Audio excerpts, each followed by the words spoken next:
Kumbawa mga katomo, saan nga ba aabot ang inyong 2,000 yen?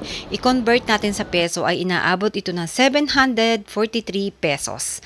Alam nyo naman dito sa Japan na napakataas ng cost living. Lahat ng mga nakatira dito ay alam talaga yan na lahat ng mga bilihin dito sa Japan ay nagtaasan na rin talaga. At bumagsak din talaga ang rate ng yen. Kaya super hirap talagang mag-budget. Pero ganun pa man, meron pa rin naman talagang mabibili sa 2,000 yen. Siguro, iisipin mo na lang kung ano nga ba yung lulutuin mo na dapat na magkasya doon sa pinamili mo. Siguro itong pinamili ko, aabutin din to ng mga 2 or 3 days kasi kumakain lang naman kami sa gabi dahil pag umaga tsaka tanghali, lahat naman kami nasa trabaho. So gabi lang talaga yung pagluluto ko.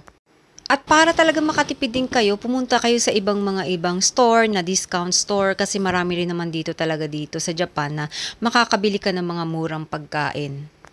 At saka may oras din yung mawali ng kinila. Kudango. Tapos may tonyo, tamanegi, macaroni, and beef, cream stew, jagaimo, and ninjin, at saka nato, at saka itong murang sausage na to. Ayan, mura lang yun.